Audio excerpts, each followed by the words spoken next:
అల్లూరి జిల్లాలో నిన్న అర్ధరాత్రి భూ ప్రకంపనలు వచ్చాయి. కోరాపుట్టు కేంద్రంగా రెక్టర్ స్కేల్పై 4.4 నమోదైన పరిస్థితి. ఈ దశలో ఒక్కసారిగా అర్ధరాత్రి అరకు, అలాగే పాడేరు, డుంబురిగూడ, హుకుంపేట పరిసర ప్రాంతాల్లో ప్రజలు ఉలిక్కిపడ్డారు. 11:46 నిమిషాలకు ఈ రకంగా ఒక్కసారిగా భూమి కంపించడంతో ప్రజలు అలజడికి గురయ్యారు. ముఖ్యంగా అరకు లాంటి ప్రాంతాల్లో చూసుకుంటే పర్యాటకులు కూడా హోటల్స్ నుంచి బయటకు వచ్చి పరుగులు తీశారు.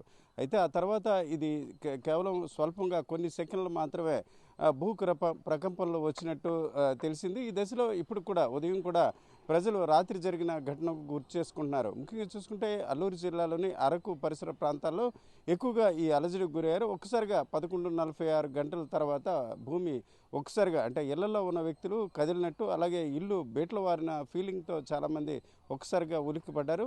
ఇదే పరిస్థితి గత నవంబర్ నెలలో కూడా ఈ రకంగా డుంబ్రుగూడ, అలాగే హుక్కుంపేట ప్రాంతంలో కూడా వచ్చింది. ప్రధానంగా చూసుకుంటే ఈ అరకుతో పాటు తూర్పు కనుమలు భూ ప్రకంపనలకు అవకాశం ఉన్న ప్రాంతంగా ఇప్పటికే భారత వాతావరణ శాఖ గతంలో ప్రకటించింది. ఆ కారణంగానే ఈ రకంగా అప్పుడప్పుడు భూ ప్రకంపనలు వస్తాయి.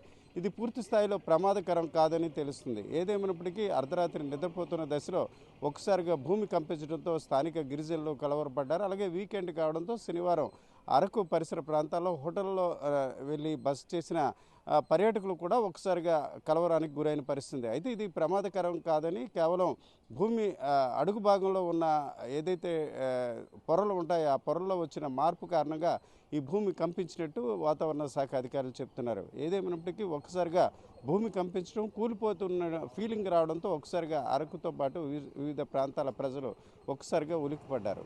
కెమెరా పర్సన్ తిరుపతితో రామచంద్రరావు, RTV, విశాఖపట్నం.